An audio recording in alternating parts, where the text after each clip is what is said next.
Hey, what's up, everyone? It is Saturday, November 21st.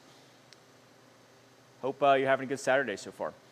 So let's get right after it. Our warm-up today, dynamic range of motion, hopping right into 3 rounds of 5 good mornings.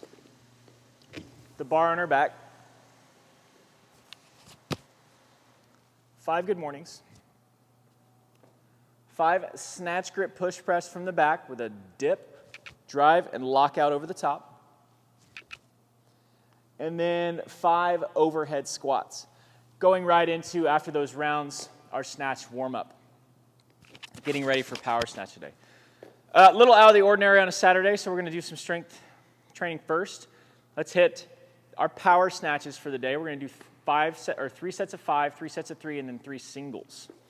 Pulling from the ground, up over the top. Okay? Does not have to be touch and go reps. You are working up to a heavy single for the day. We've done a little bit of power snatching over the last few months, so you should have some guidelines on where to go with this. For the most part, the 5s will be fairly light, the 3s will get kind of heavy, and then obviously the 1s will be the heaviest. But you can challenge yourself to do touch and go reps if you'd like. I always find that's a fun challenge when you have these little bit higher rep schemes in there. Working up to a heavy single. Then we're going to have a 10-minute AMRAP of 10 hang dumbbell power snatch on the right side. So we'll have our dumbbell. We're going to do hang power snatch, or like a tall muscle power snatch type thing with the dumbbell. 10 on the right.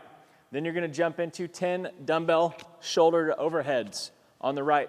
Then you'll switch to the left and go 10 snatches on the left arm, and then 10 shoulder to overhead on the right, or on the left.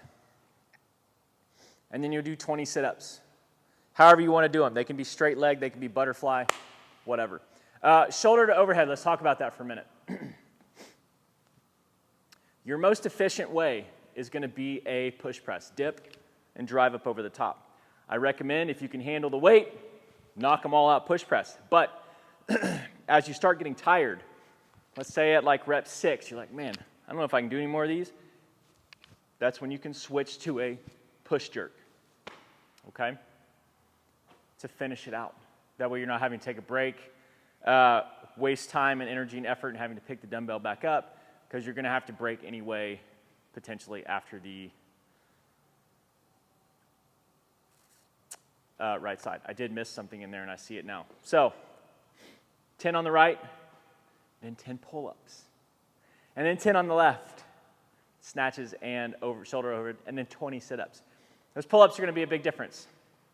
So we got a lot of shoulder and grip going on here. Sub out ring rows if you'd like for the pull-ups, no big deal.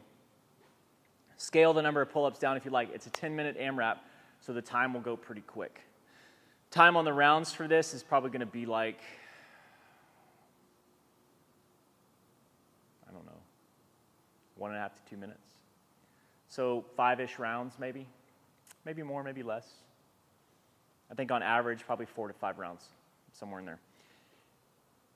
And then once we're done with that, guys, we're going to hit a 2.5-minute lizard stretch on each side to kind of wind down, call it a day. Make sure you're hitting the ROM-WOD.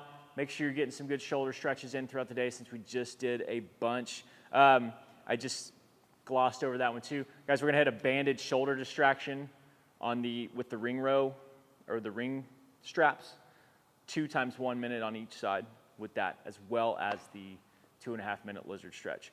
And again, do the ROM-WOD. It's Saturday. Maybe try it on Sunday. Anyway, I hope you have a good weekend. Happy Saturday. Have a good Sunday, and we'll catch you next week.